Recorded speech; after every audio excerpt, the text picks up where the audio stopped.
one of his signings.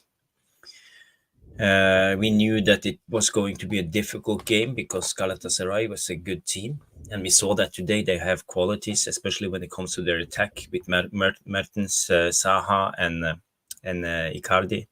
We were talking about those three players before the game, and even then we play very naive in defense. We do mistakes after mistakes. We lose the ball in like very um,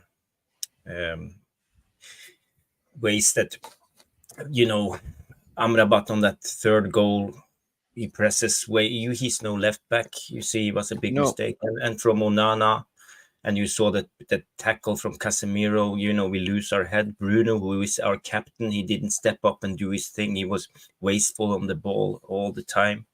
I feel like crying at the moment because it was such a great atmosphere. The rain was pissing down. The crowd was still there.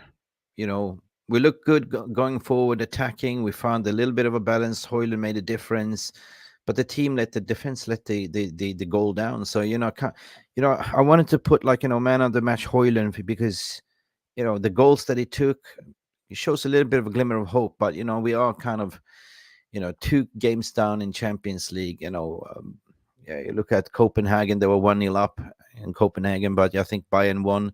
So we still have mathematically a chance. Like there's still some games to play, but it doesn't look good right now at the moment. No, Um, we are in dire straits at the moment as a club. This is the most shocking season. I mean, start of the season in '89. Nothing is going towards our luck at the moment. And Papi looks like he just sold the butter and lost the money. The last thing you have in the fridge, Papi. Talk to us. Man, I don't even know. I thought we were past the bad luck phase, but it seems like we're back in it again, From the moment where I thought, oh, we're turning a corner. Marcus Rashford has made a breakthrough. He's finally learned how to pass. Oh, Hoyland he's showing promise with a header. This is going to be our game. And next thing, what happens? Oh, we concede a penalty. Icardi still misses the penalty. This is going to be our game. Everything is going to happen our way. But then other things just go the wrong way. Hannibal Mejbri blocks a shot that Mason Mount was Yeah. supposed to score. And then it all just everything falls apart. There's an African novel called Things Fall Apart, written by Chinua Achebe. This is the epitome of it. Everything crumbled. Yeah. We're waiting for Jay to set up. He's going to come in very soon and have his say as well. But, we've been criticizing Marcus Rashford for not passing, and he passed instead of shooting. He passed instead of shooting. There was a brilliant through ball from, I think it was Casemiro that served him, or was it Ericsson that served him up on the counter? Ericsson that served him up in the counter attack. What a brilliant ball. And 9 out of 10, Rashford will shoot and put it behind the goalkeeper. Goalkeeper was not even settled. But I think his confidence was not there. He looked up once, he looked up twice, and third time he passed and mispassed. So that would be the difference. I think that would be a different game, I think. I don't know. What do you reckon? yeah, of course he should have shot himself because Bruno, he was too far back. He didn't come into position, so it was almost an impossible pass.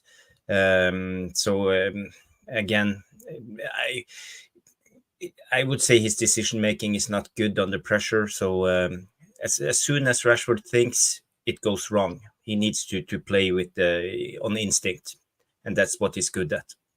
I'm almost done with Rashford Jarvis. It's that thing where right now you're saying he's not good under pressure. When is any Man United player gonna play not under pressure? It's like if you're not good under pressure, then you're just not good for us, because as a Man United player, you have to be playing under pressure, making those high stakes decisions, split second decisions. They've got to be the right decision, and then the execution has to be right. And Rashford is just not there, confidence wise. Yeah. Like he's damned if he does this, he's damned if he doesn't. Poor him, but also at the same time, you have to stand up. You have to actually, show up. And Rashford, if only we had, answered the call when PSG called. I agree with what you're saying there, Poppy, and it's 100% spot on. But I would ask the question: is this loss on Ten Hag or the players? I wouldn't say Ten Hag. I don't think it's a loss on Ten Hag. I mean, we're complaining we're not scoring enough, and we set up offensively, like in the preview. We thought we didn't like that match, the lineup, but we looked pretty good in the first half, to be honest. I don't say it's on Ten Hag. I say it's on the defense at this moment, right? Because we went on sleep mode. So Bruno for me had a stinker. Who else did have a stinker to me? Dalot looked a little bit stinker as well. Like he got out muscled in that. That was an easy defensive, the 1-1 goal, right? So there was nothing Onana could have done in that first place.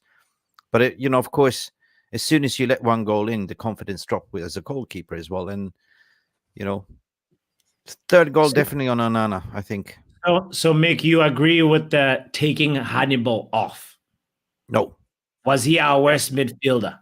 He was one of our best midfielder, to be honest. Hannibal. But I kind of understood that he looked in the second half to have a little bit more control, more creativity in the midfield, to create more chances, because we looked a little bit ping-pongish. How do I say ping-pongish in the midfield? We couldn't keep the ball and strain the presses. So that's the reason why he kind of sacrificed Hannibal to put in Ericsson. And Ericsson actually worked in the second half. He made a difference. But we lost that tenacity in the midfield. In that case, he should have taken off Rashford and put in Anthony Dos Santos to the right earlier and Garnacho to the left. But that's a lot of if, buts, and maybes. But big up to big Rasmus Højlund. Right? 2 goals in the Premier League, 3 goals in Premier League right now. That's the only thing that I can take away is positive. Amrabat also looked very good until the. Was he to blame at the third goal? The Mario Cardi goal, or was it Onana? Amrabat. Yeah. He's defending. Yeah. He was way he too got aggressive. out of position. Way too aggressive, and he was caught out. And he lost his man. Very, very simple. Was a junior mistake. You got to keep a little bit of distance in a situation like that. But I in a way, you can't blame Amrabat because he's no left back. And he's he was good. Midfielder. He was good all the way through the game. He's probably, if I had to sort of do the man of the match, he's right up there, as the man of the match as well, next to Højlund. Ericsson made a difference in the second half.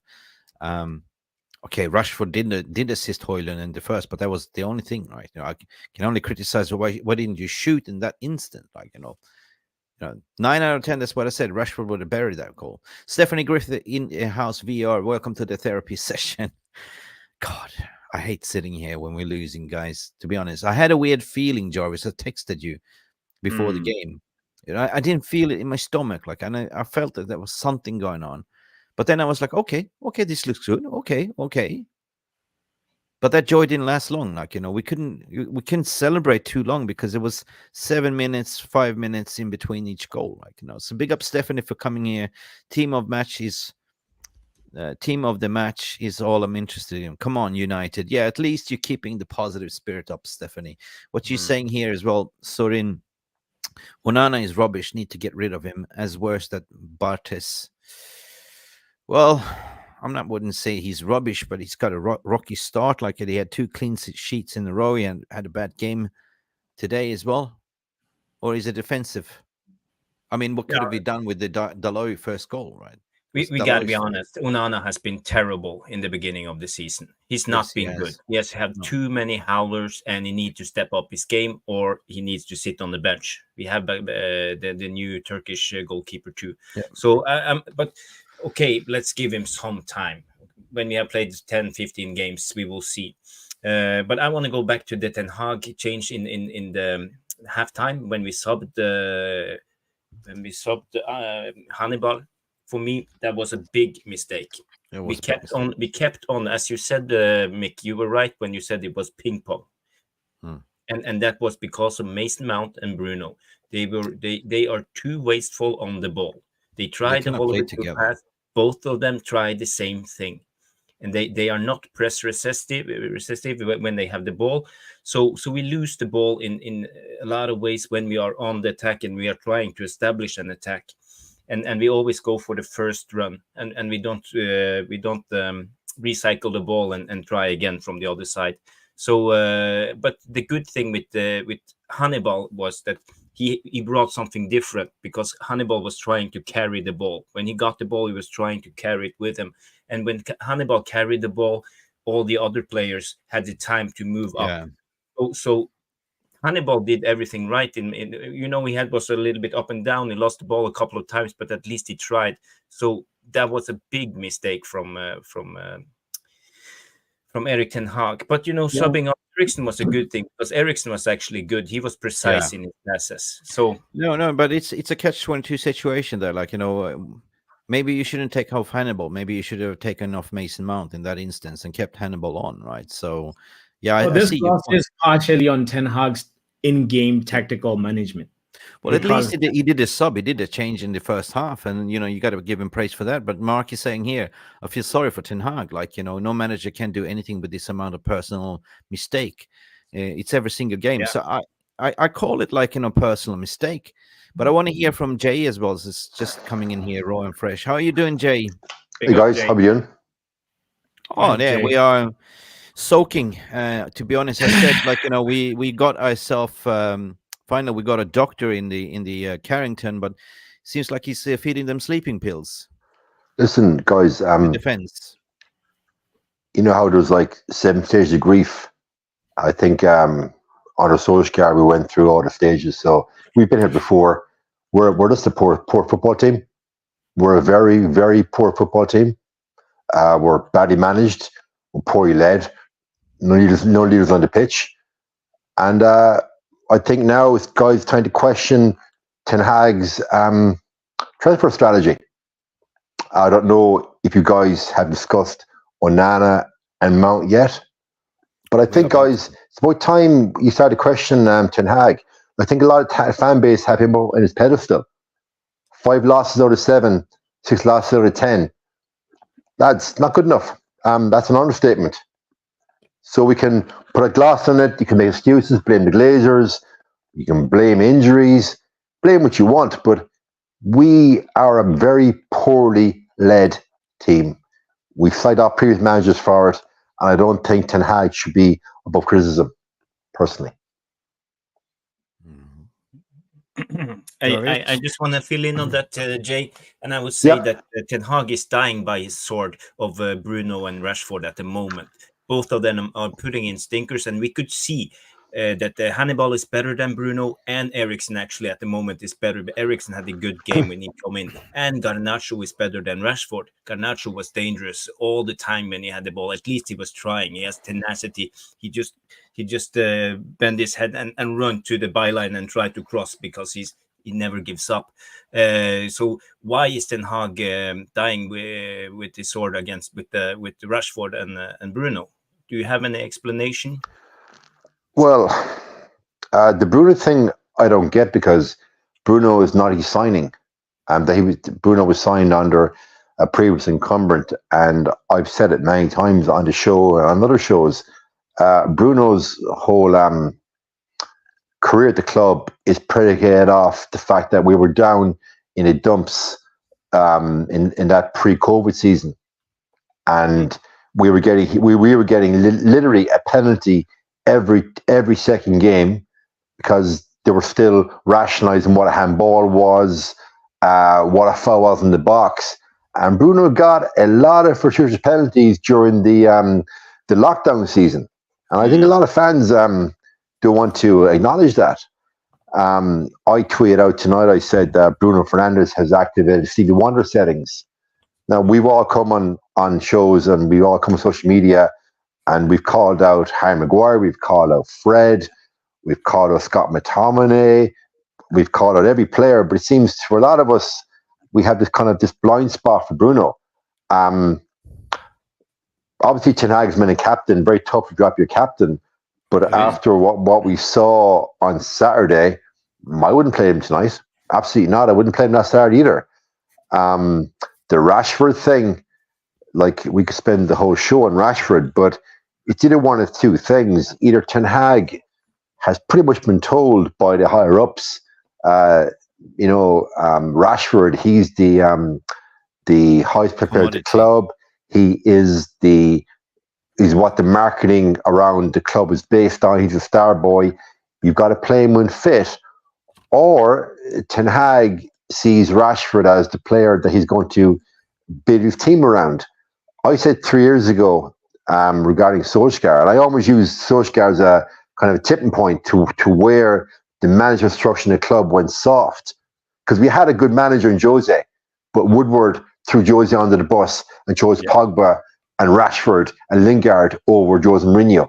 Make it that what you will. So with the Rashford thing, Ten Hag is stupidly, for me, in building his team around Rashford, who tonight, guys, he finally puts a cross in the box and Hoyland scores. Oh, whoopie-doo. You're doing your job, son. You're doing your job. No more, no less. That is your job as a winger or inverted forward. Then he's clean through and, he shoots stupid angles all the time. And what does he do? He looks for Bruno. It keeps coming out. It's a tap in. Yeah. So Roy Keane said a couple of years ago, his famous quote, "Leopards not change their spots."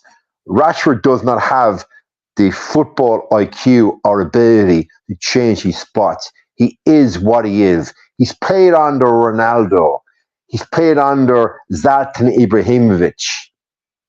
How much improvement, I'll put the question back to you, gentlemen, have you seen with Rashford since he burst on the scene under Louis van Gaal, when it was his speed was beating fullbacks? Didn't know what to expect. But you take his speed out of his game. What does he give you, gentlemen? And for me, Ten Hag is basing his tenure at the club right now, for me, around that player. And it's wrong. I feel that you got a point there that he's kind of forced to play him. He's like a commodity, he's more for the PR. You got to play him. He's our highest paid player. You can't drop him. So he will die by the sword. He will fall by the sword, because that's not his player. To be honest, he should build his team around Højlund. That's what he should focus on. Build your team around Højlund. Play winger instead. The old Manchester United way. Rashford is not a winger. He's a cut-in forward. He's a left cut-in forward, whatever you can call it. But ironically, we've been sitting here criticizing that he doesn't look up and pass. But this time, when he came free, he looked up 2 times, and third time he passed to Bruno. So in his back of his mind, when he was running there, I've been listening to critique, maybe I should pass. So maybe it was a little bit comfort. But if that goal had gone in, Jay, it would have been a different game. Yeah, would it though? We can't hold the lead, Mick. No, history and logic would dictate we cannot hold the lead. That goal goes in. There's still no accounting for Massimo Tibi in goal, because right now we have the African Massimo Tibi in goal. Remember him under Fergie era? We have the African Massimo Tibi. That's our goalkeeper, lads. And you can, and I know a lot of fans were losing their minds. Oh, Nana Banana, blah blah blah blah blah. How many clean sheets he had this season? 2.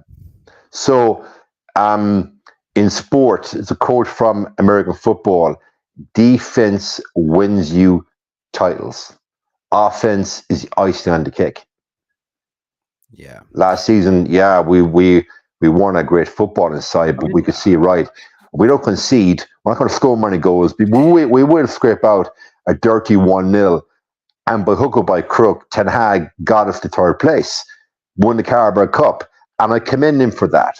But where has been the progress? And you guys, part injuries, okay? It's professional sports. You're going to get setbacks. You're going to get injuries. So I'm not accepting the injury thing. I think the injury thing, let other channels use the injury thing as a shield for Ten Hag. Let's not shield him. You're the manager. You're a manager of a business. Business, your competitors throw you curveballs. You adapt because you're the manager. So you haven't adapted. And for me, guys, again, you can come back at me, but where's the progress? There's zero progress. We have regressed as a footballing side, and the management of those players has regressed. Now, I am no fan of Jadon Sancho. I was one of the first people to call him out as a charlatan. The only nugget of that tweet he put out that I would agree with is the favourites line that he came out with. And he was been scapegoated. Every manager. That's the only bit. Every manager has their favourites, but a smart manager knows when to stop playing favourites and pivot away from the favourites and go with the players in their form. The smart manager. Ferguson did it. Jose did it. Pep does it. Poch does it. Jurgen Klopp does it. Jurgen Klopp will bench Salah at a drop of a hat and throw him. He won't even think about it. So will Pep. But our manager, no, that's not possible.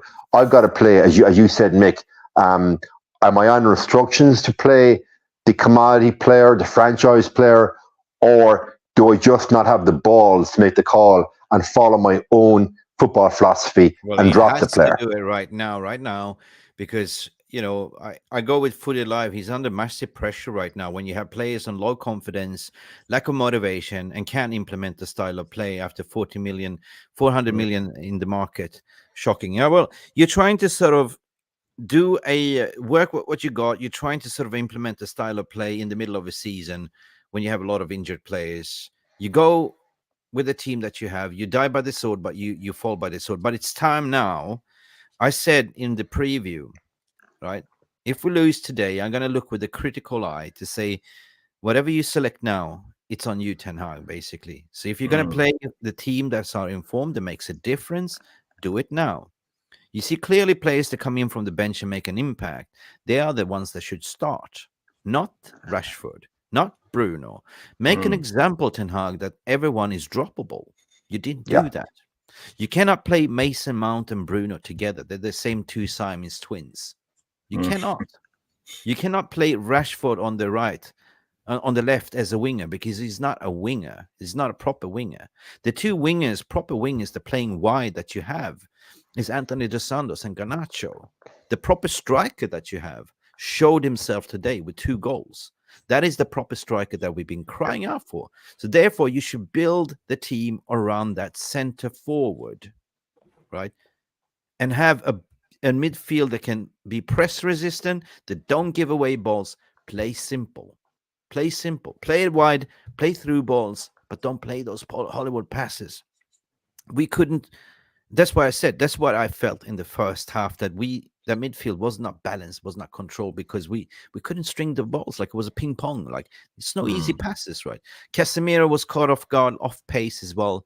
I mean, I thought Casemiro had a fantastic game until he got sent off, by the way. So I'm about fair play. Like, it's not his fault. Like, he came in dire straight, like where we have injuries and have to play, in a very unnatural position. Dalot was, I mean, I thought that, he was fault for the first goal. I thought Dalot was off his rockets today as well. Like, he was shocking, to be honest. So anyway, I didn't expect us to lose today, but I had a bad feeling in my stomach.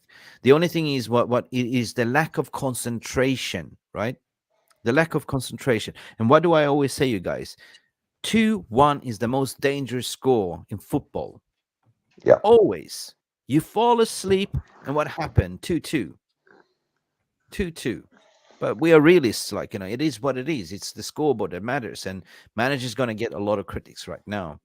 But you also got to look at the defense. Defense fell asleep.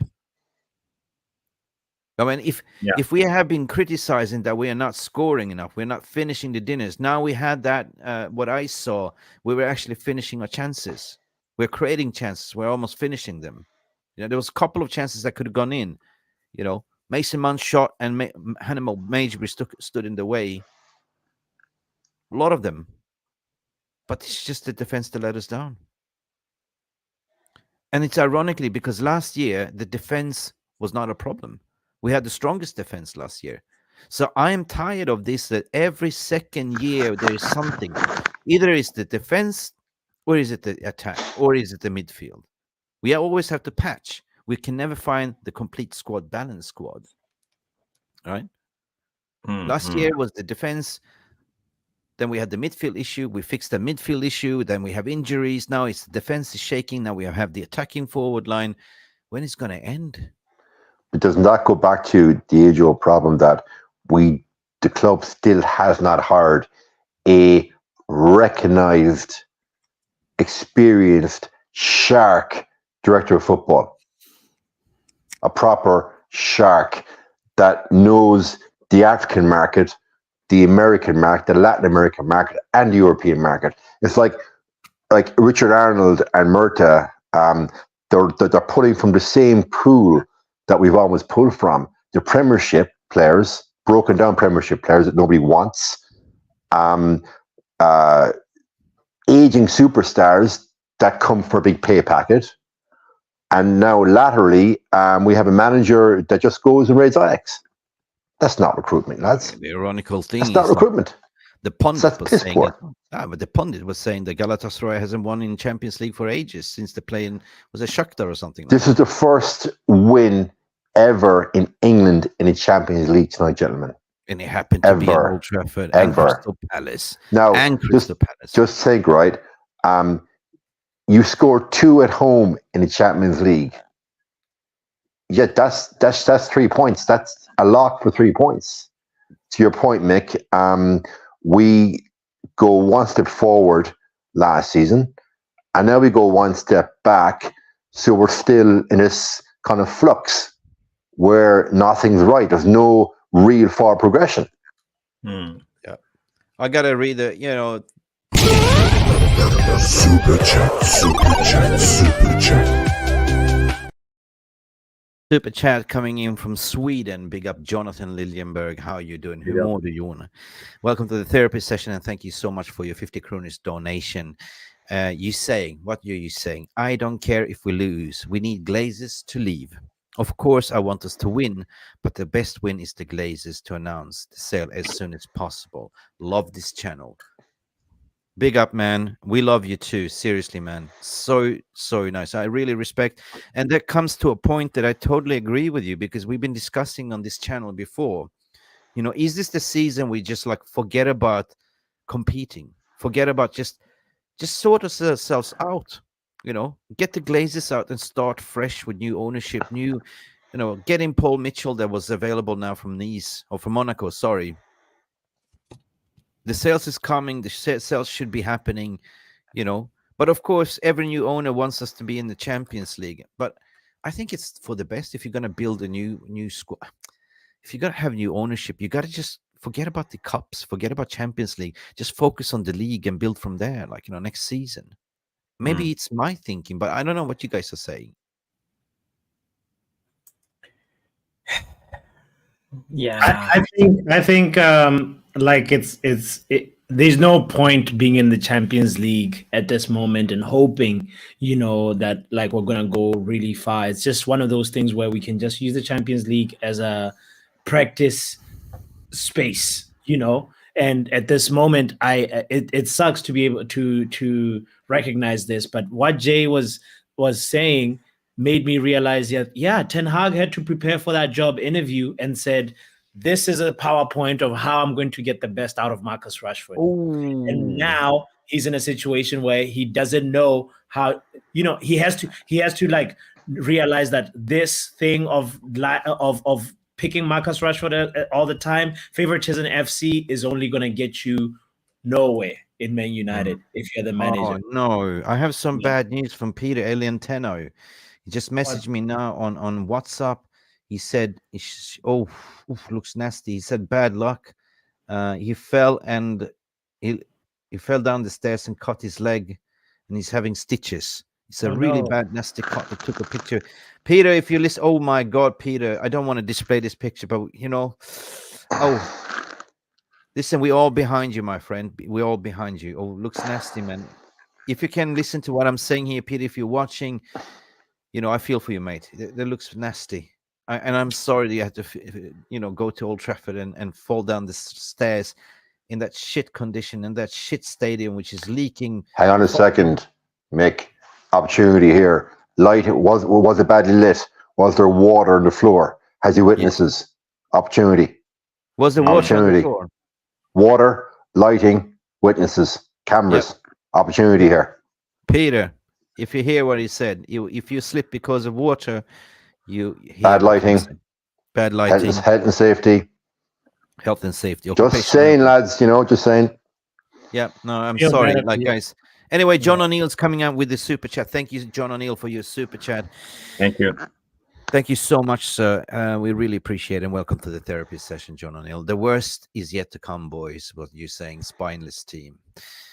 Anyone wants to comment? Yeah, I can go on that because I've been thinking about this, and our group of players, they will at the moment we are free falling. There's no spine in this team. We saw it under Solskjaer when it first started to go wrong. Everything went wrong, and it took them all the season, and it didn't change before after a couple of games under Ten Hag, and then we started winning again. So for me, I'm very, very pessimistic at the moment because I don't feel this group of players has the spine or they have the guts to turn this around. And maybe I'm almost 100% sure that some of the players in the group are thinking about throwing Ten Hag under the bus because we have player power in this squad. So what do you think, Jay? Are some of the players throwing Ten Hag under the bus? Or just go like 10 petty that some are free falling.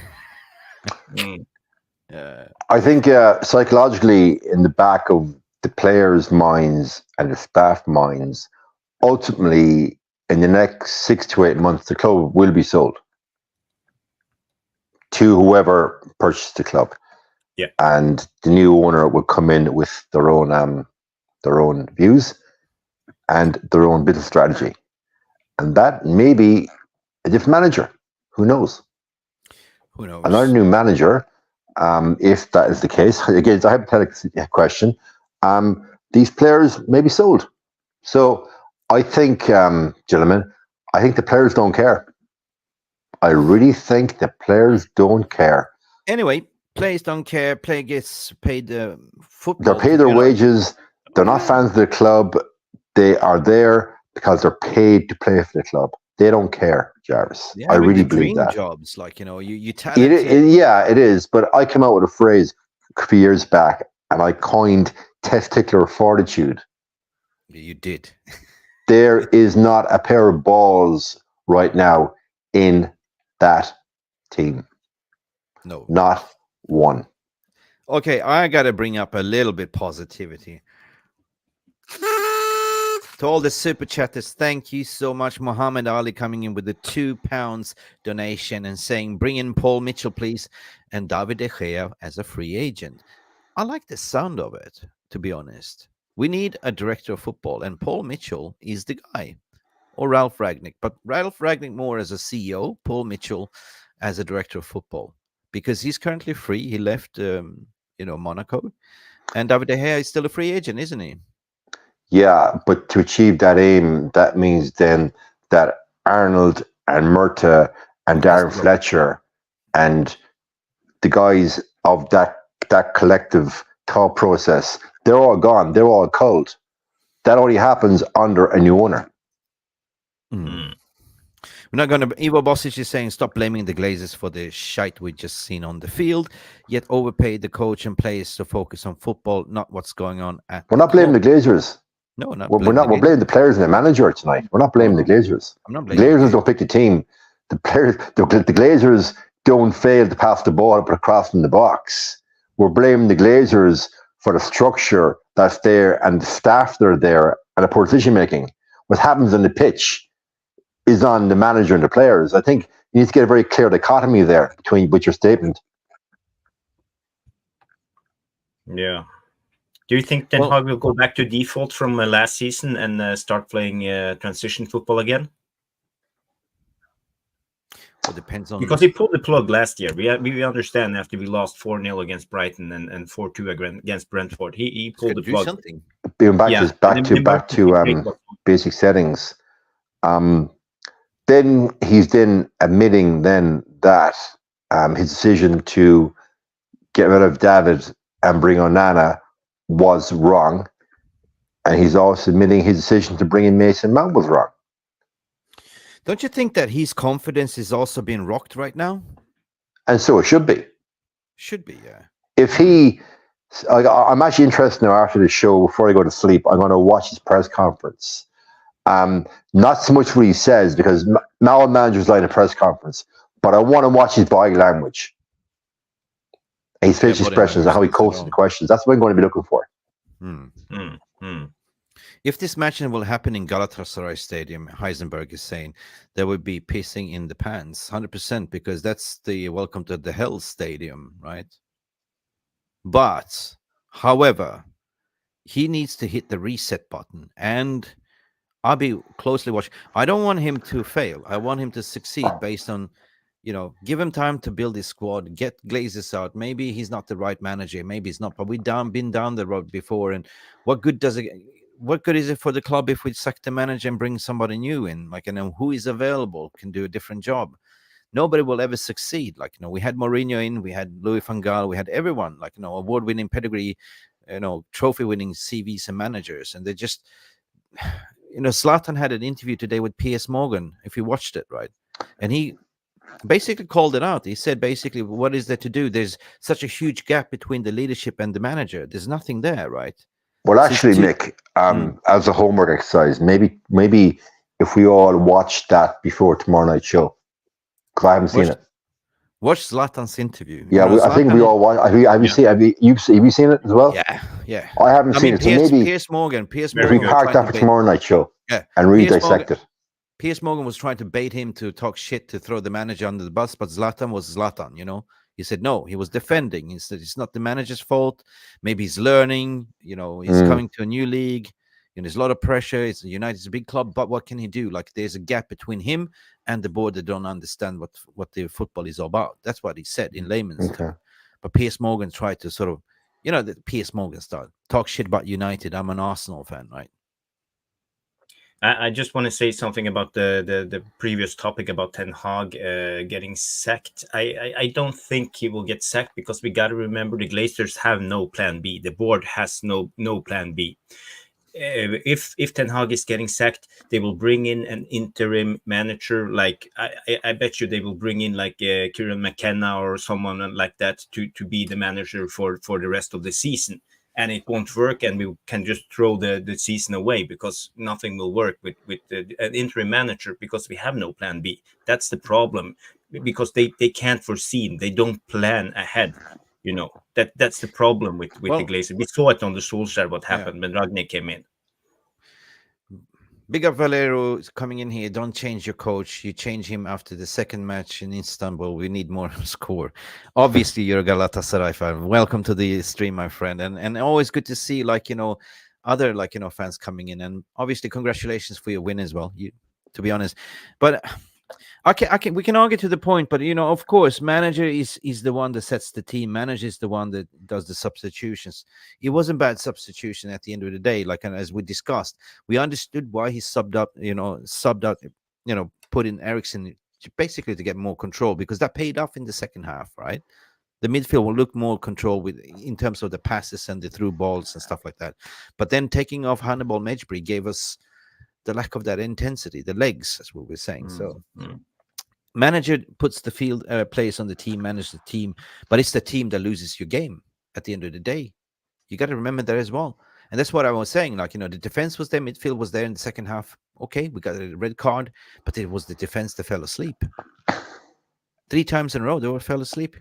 I mean, what the hell are you doing, Daloy? You get out-muscled by Wilfried Zaha? What is the goalkeeper supposed to do there? Nothing. I think looking at that back, did Onana anticipate that Dalot was going to win a physical battle? Yep, because his positioning was very poor for that goal. Yeah, he was, but it was also deflection. I think he was too far off his line. So should that keeper at that level not be anticipating? What if he doesn't win the ball? Where am I? I'm in no man's land. You don't want him stuck in his line, but you don't want him as far forward as he was either. So for me, I think his positioning was poor for that goal. And Wilfried Zaha literally outmuscled Dalot. I think it was very poor for the fans for booing Zaha. He's an ex-player from the club who was signed by Ferguson, got sold by Moyes and I don't want to go into it because the algorithm might affect us. But I think we all know the story. If you don't, I'll tell you off air on why Zaha was got rid of by Moyes. So I think it's poor of the fans to boo that player. He's a decent player. He's English. Almost played well for Crystal Palace, and finally achieved his goal of playing Champions League football. And I give Zaha full credit for that. Yeah, 100%. It had to be Icardi. It had to be Onana to score as well. No, not Onana. Sorry. Yeah, you love Onana. You love Onana, right? I know you love Onana, right? I don't love anyone. I don't love anyone. I love my club. What are you saying? I love banana. Yes, I do. But not in that way. You bastard, try to bait me in there. Anyway, guys, big up for coming in. Don't forget to smash a cheeky like on this stream, on this video. It really helps us to come up in the algorithm. So big up to Jay as well. Big up to Jarvis. Big up for everyone that's coming in here. Win, lose, draw. This is our church. This is where we come to heal our hurts. That's what it is. That's Faithless song. But we are Manchester United, and we got to pull it through. We got to talk about where do we go from here. Do we scrutinize the manager's selection from now? We're clearly not going to throw the manager on the bus. That doesn't work. We've seen this recipe before, right? What I definitely think is it's a cycle. What we need is a reset button with new, fresh ownership. Invest in, build a new stadium, build new facilities, invest in Carrington, invest in the women's team. Pledge, not this 25% minority investment. By the way, tomorrow we have a special edition podcast exclusive. 2 p.m. Tune in on that one. It's there in the video description. We're going to talk about the takeover and who will get the club, to be honest. It's been a while, but I have Paul White on the show tomorrow, so it'll be me and Paul. Gloves are off tomorrow, guys. So, yeah, tune in on that one. Don't forget. Papi, he just in the background because he had to take a phone call. And I was thinking, guys, what do we do now? I mean, we're playing a game on the weekend at home. I think it's Brentford, right? Correct. Sure. Correct. Brentford, yeah. We need a little bit of a fight in that one. Thomas Frank is coming to town, and he's got a number there. He's done a job on us before. Are you guys worried? I'm worried now with anybody we play. I have no confidence in any team we play anymore. Yeah. Anyway, we got to read some comments, Jarvis. We've been neglecting the VR room. I just want to point out one good comment first. If it's okay for you, Mick, that was earlier. I put it in the star. Just say Hank Astral. He has a lot of good comments. He said Ten Hag is trying to play football this season. Last season was just about getting results. The former takes longer. Yes. So it's about to have some patience. We got to remember that Ten Hag is a system manager. He plays with the system, and he needs his pieces to get the system functioning. He got Onana, but we still don't have the right mix, and we are unbalanced at the moment. So my thoughts are, I think Ten Hag can turn this around. If not, if the players don't throw him under the bus, but we got to give him a little bit of time. I think that if I may comment as well, there's a great comment. I think that we are living in the past based on a culture and based on a winning culture and history, right? We are not that club anymore. We're not that, but we all want to be that club. And the only way to do it is weather out the storm. You will have a good season, you will have a roller coaster, And that's why I'm thinking, well, I don't have any expectations right now. I know the situation what we're in right now with all these injuries, not excuses, but at the end of the day, I don't want to sack the manager. I want the manager to succeed. I want the players to succeed. I'm willing to sacrifice the season for a change of ownership so we can be run as a proper club.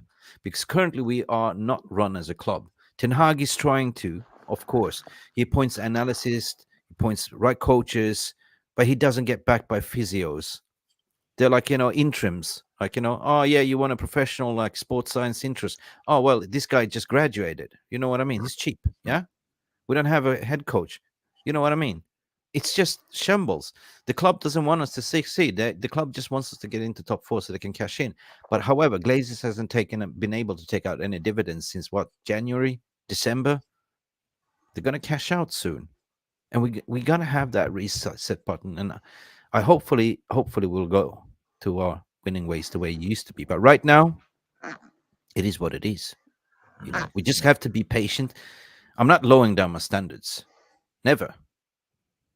But I'm gonna lower down my expectations, because you got to be real as well. You got to look at the current situation.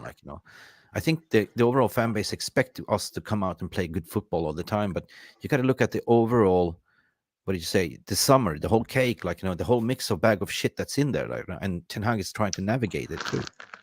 And Jay is falling asleep. No, I got to go and make a whole lot of food for tomorrow, basically. Yeah. Anyway, I did a poll, by the way, earlier to say who is the man of the match, but you guys don't know it. So I want to hear from you. I know Icardi was probably what people will say, but we got to look at Manchester. What? He missed the penalty. Oh, yeah. I had a feeling in my gut he will miss it. Yeah. If that is not God gives, God takes. That's what my papa says to me. God gives, God takes. Never wish for anything bad. But at that moment, yes, I was celebrating, and then God took. Yeah. Yeah, the man of the match was obviously Rasmus Højlund. He was fantastic today. We saw a star on the rise, and he will be vital for us. We need him. And as I completely agree what you said in the beginning, Mick, that we have to build the team around Højlund. He's a good finisher, and he's strong, he's fast. We saw it. It was almost like a Haaland-esque when he ran through, and he just used his body to shield the ball and just put it in the goal. So, yeah, I see a lot of positive with Rasmus Højlund. Højlund is the answer, Jay. Yeah, look, I actually feel bad for Højlund. Young player, just starting. He's really starting his career. His first big move to a big club, and he's not getting service. It's like you put someone in a restaurant, you put the plate in front of him and the fork and the knife and the spoon, but you don't give him the food. A player like Højlund, you got to give him service and then him eat, and he will finish. So he's definitely man of the match tonight. He's moving off the ball is what I'm most impressed about. That speed. I remember watching an interview with Gary Lineker when I was a kid. It was probably 12 or 13. At that age, a lot goes up your head. You don't get the full nuances. Well, Lineker said in an interview that he might make 30 runs into the box in a game for that one perfect pass that he'd knock away. And that's his job done for the game. And that always resonated with me, that a top striker will always make those runs no matter what. And Højlund, it's the first time I saw him play, he's making those runs irrespective of his lack of service. And that's the mark of a hungry striker. The Højlund goal that got disallowed was great. His composure was impressive. Listen, here's the thing. He just started his reigns with Manchester United. He's just getting wet behind his ears. You know what I mean? He's not dry yet. You know what I mean? But what we've seen so far, 3 goals in 3 Champions League games, and got chalked off a couple of goals in Premier League as well. I think it was 1. But it shows you the glimmer of hope, what we need. And that's what I said in the beginning of the stream. We need to build around him. And players need to adopt around him as well. Because it's early, people are getting to know each other. That's the thing. That's a positive glimmer of hope. And I'm looking at it, okay, Kobe Main is returning. Malacia is returning after the international. Weather out the storm. But at the end of the day, I will take not to make top 4 this season if we have new ownerships coming in. That's what matters for me. I think, Mick, you want to be 7th or 8th. You want to avoid Europa League. You want to avoid Conference League. Yes. The next season, you just want to have one game a week and have all the time on the training ground. Exactly my point. That is what we need. We don't have time to train. We don't have time to implement. We're playing 3 games a week, 3 cup games. We still have EFL Cup, FA Cup, Carabao Cup. We have Champions League still there. We have the league. There's no time to practice and train. And in the middle of season, you're trying to do system changes. Come on, guys. That's not feasible, right? You started off the preseason with half-injured squad of players. deservedly needed to go on holiday, 4 weeks break Yeah. after that intense season. What are you supposed to do? Now you have muscle injuries. You come back Like and you if try to if you yeah. think about it, right?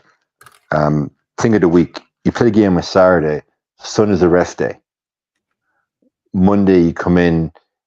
You got a game Tuesday, so Monday is like activation day. Okay, game Tuesday. Tomorrow is active recovery day. You're going to go in, massage, ice baths, active recovery for the guys that actually played. The second stringers will all properly train. Thursday, you'll do a light session. You're going to work on your tactical analysis of a team you're playing against. Friday will be another activation day, and Saturday's the game. When do you get your hard training done during the week? There's no time. True that. Matthias, big up to you, mate. Hope you're doing well. You don't want to face the truth because you can't handle the truth. No, because handle the truth. I didn't really understand. You don't want to face the truth because handle the truth. Didn't I really understand that? Things look better. Okay. Deluded. I didn't really understand he's that. like basically criticizing people who say that things will be better when we Why have, shouldn't you be? Why shouldn't you be? What would life be if you're constantly living in negativity, Matthias? I question you. What kind of life are you living? If you're constantly looking at shit all the time, then your life is shit, my friend. You got to look at positive sides. I agree, Mick, but I can say the truth is not what you want it to be. It is what it is, and the It's situation wishful is what it thinking. is. I love my fucking club. If you try to bend I the love truth, my fucking club. Make be careful, algorithm. We live in a lie. We got to be But honest. I don't fucking care. I love my fucking club. Do you understand that? Yeah, but we I can't. fucking bleed for this fucking club. Yeah, and I'm fucking having a meltdown. Yeah, but okay, but it's okay. But we got to be honest. Why can't I be fucking loving my club and be what is the point of being not deluded? Should I just should I just look down and shit? Should I just continue being negative? That's the point. No, it's not. What the fuck is the point of living then? Should we just park the club then? Should we just park the bus and get the fuck out of here then? No, fucking give a shit about this. Yeah, but we got to be honest with ourselves. It's not good enough. What the fuck is this for shit? Deluded. Why am I deluded? I love my fucking club. I want us to win. You gotta fucking believe, man. Okay. I'm fucking out of here. Can't take this shit. Like, why can't we just see the light at the end of the tunnel? Honest to God. What's the point of supporting the club? Can you chip in here, Jay? Be the middleman. I think we should just end it on that. I think we should just. I am just done with this fucking losses and done with this fucking shit. Thank you. Okay. I think I'm worried now about the aforementioned algorithm, and yeah. I just feel at the moment that we should be more realistic. Maybe Ten Hag needs a little bit of pressure to perform. Yeah.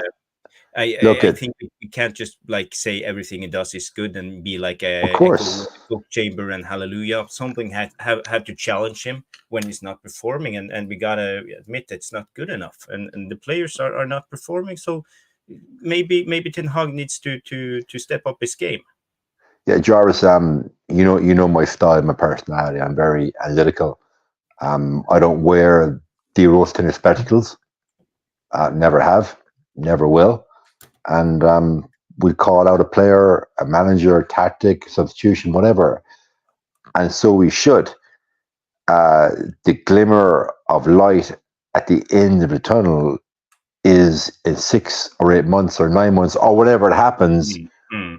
We're sold to a foreign investor, whoever that may be. That is the only slight glimmer of light. That's it. Yeah. This season is done. This season is over. This season is done. My apologies. We might win a Carabao Cup.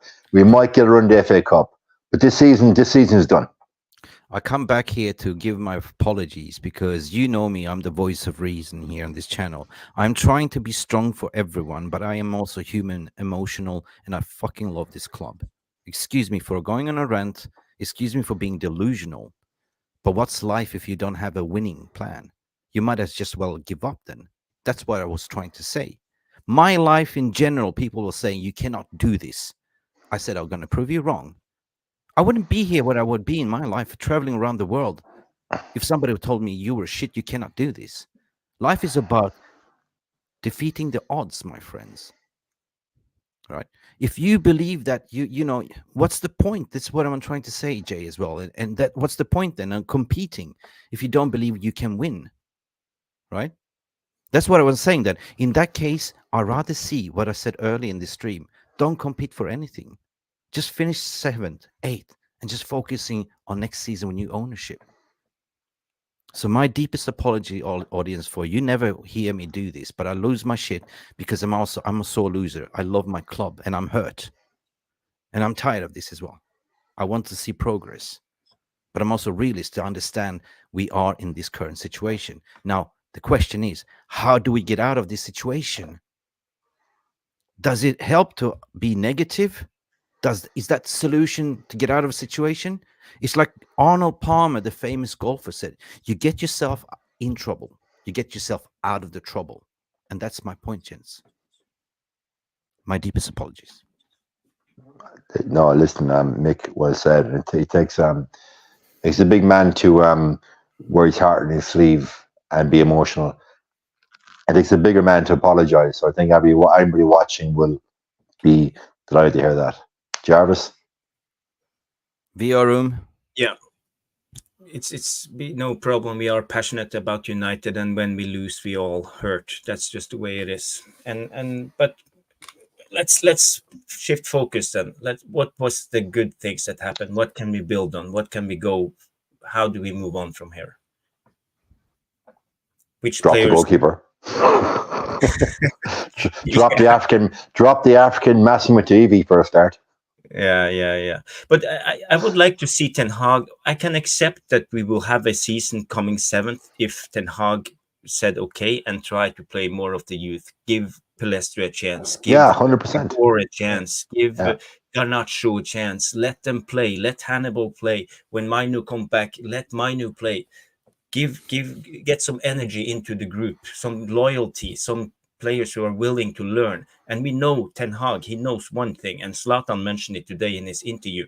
It's about Ajax, it's about getting out talented players and youth. This is what Ten Hag knows. So why don't play on his strength and build a team around the youth?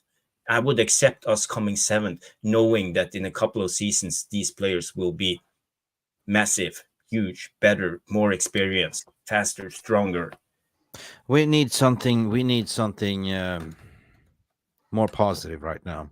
We need something positive, and Ten Hag needs to look himself in the mirror, look in the squad in the mirror, and to say, this is not working. He sees progression that we don't see. He looks at the whole team, as you said, he's assistant manager. But at the end of the day, you make the choices to play Bruno. You play 2 number 10s. You cannot do that, man. Seriously.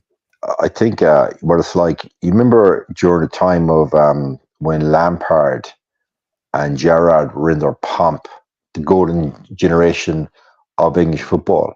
Successive managers, Terry Venables, Capello, Ericsson, they insisted on always playing those two in the starting 11. And the English golden generation failed at successive World Cups, playing those two players with phenomenal attributes. Those players separately, Lampard, again, we have to park our United bias, but just the context of 2 phenomenal players in the Premiership, led their teams, stellar players, but they couldn't play together on the same pitch because they occupied the same space. And for us, it unbalanced the entire England team. There was times that the England team was so unbalanced that Paul Scholes was playing out right wing to accommodate Lampard and Gerrard in the middle of the park. So I think we have the context of, we should not have signed Mason Mount. I'm going to go on record. That's on the manager. We didn't need Mason Mount. And I will stand by that point. Mount and Bruno in the same 11 do not work and will not work. And you can clip me up on that, Nick, if you want. Yeah, no, 100%. Listen, finally somebody understands as well, because football goes in cycles, right? People looking at what Angie's doing and stuff like that, right? They have a great stadium, they have great training facilities, all that. No excuses. But look at Arteta, finished 8th the first 2 seasons, right, in Arsenal. He was threatened to lose the job because people were calling him Arsenal fans, of the worst fans in terms of calling Arteta out and managers out. Same as we are not almost siblings. You know what I mean? Klopp, 3 years to formulate a winning formula. Same with Pep. Why can't we understand? I think that we have too high standards and we want to win now. That's the thing. But the only way to win now is to get those fucking guys out and start from there. Because if you don't have backing from above, mate, we see that's what I'm trying to say. You ask for certain things and you don't get delivered, right? You order something on Amazon. Instant gratification is not the best thing. It's like it's great with the chocolate, but it's not good, even though it tastes good right there and then. You got to order the latest. You order the latest iPhone. Have some discipline. Yeah, but Jarvis, it's like you ordering the iPhone on Amazon, and what you receive as delivery is the old brick Motorola phone. You understand? There's no communication from there. But anyway, the games has to prove, the manager has to select the right players, because he's got to look at the analysis videos and understand, he's got to also stop being delusional, to be honest. Stop trusting the players that don't work and play the players like what we say, Mejbri, like Garnacho. Set an example. What is there to lose? But anyway, we can't do any worse. We can't do That's the beauty of it. He cannot do any worse. We're losing. We have been losing. So do it. Just flip the switch. Yeah. Anyway, Paul is saying here the man of the match is Højlund on 88%. Very on the good. chat poll. So big up. I feel actually sorry for Højlund. It's such a nice, brilliant night like this, that not to be able to celebrate this. Because that was he could have scored a hat trick, to be honest, if he wasn't choked off offside. So yeah, that's the positive. Amrabat needs to go back in the central defensive midfielder. We need Malacia to come back from his injury, so we can actually have a balanced back four. Liche is what Liche is. We can't do anything. We just have to go. We just have to play the way we can play. Wheelchairs. But I haven't seen. I can't even remember it, Jay. I can't even remember when we had this misery of. We have a good squad on paper, but they're not fit. Yeah, unfortunately, games aren't played in paper. Yes, not true that. Anyway, people. I just want to bring up one point before everybody goes on Ten Hag, because there's one minor detail that's very important to remember. Ten Hag didn't want Mason Mount as his first choice. No, he didn't. Rumor has it that he wanted Xavi Simons from RB Leipzig, but the board didn't want to give him that player because he didn't have the value as Mason Mount has, and he didn't have the English quota. Because United rolled out the number 7 jersey for Mount because he was English. There was that issue. That was the jingoistic mindset of the club again. I don't see that this was Ten Hag's first choice signing, but they tried to make it believe. I don't see it.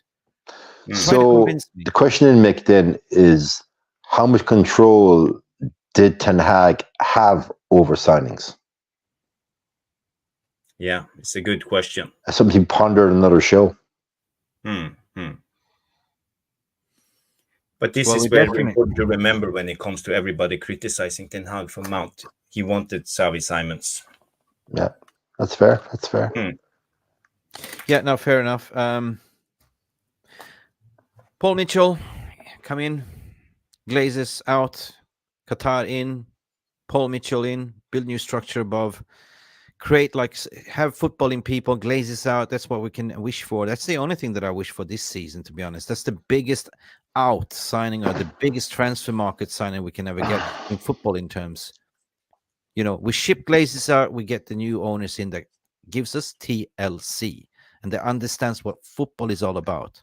And by the way, Ratcliffe, I never seen him in a Manchester United jersey. He claimed he was there on the final, but there's no pictures of him there. 1999. He's a Chelsea season ticket holder. He's that guy. He just wants to sling in a threesome. Jay, You know, you're going on a date, on a Tinder date, and you go there, you meet her, she likes you, and there's Jim Ratcliffe that doesn't want to give up. You know, I think you he's want to might push know in my for a threesome. response will be pretty fast and pretty sharp. You understood that analogy. Like, go I away don't now. share. So, I don't I share. just want to be part of the action. I don't share.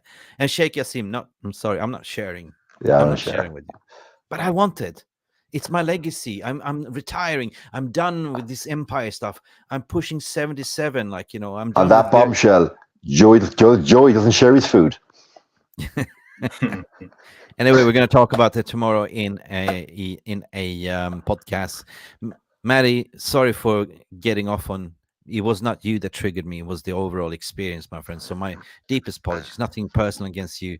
Pick up and coffee and smell the coffee. Matt, I drink a lot of coffee. You know that, mate. So big love to you as well. Scotty at the wheel on paper. What are you saying? Sony PlayStation played Sancho with the injuries. We shouldn't win with the squad.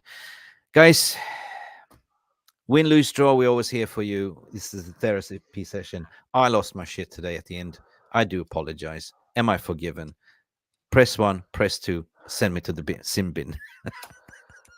And hit the like before you go. Yeah, anyway. Jay, what's your final thoughts? We lost Puppy here. Final thoughts. Let's finish 8th, 9th, or 10th. Avoid European football next season and start a proper rebuild. Yeah, that's my takeaway as well. You, Jarvis? Yeah, I concur.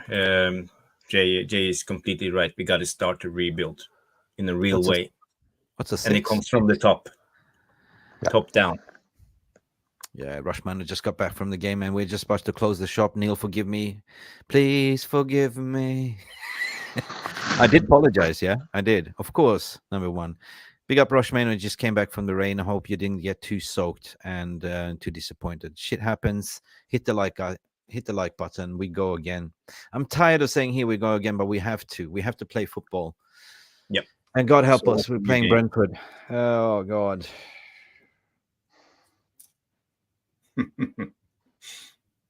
Are we going to kick Brentford out of the park? We got to create some momentum now. Make it too soon. We got to have a couple of days just to lick our wounds, and then we can go again. Okay. I have a cat. He's very good at licking my wounds. All right. Guys, I have nothing more to say. Peace, love, and shit. Onana slipped on a banana. Stay beautiful, people. Like and subscribe. Thank you, Jay. Good night, people. Take it easy. That's all, folks. Bye for now. Glazes out. Green and gold until we sold. That's it. That's all, folks.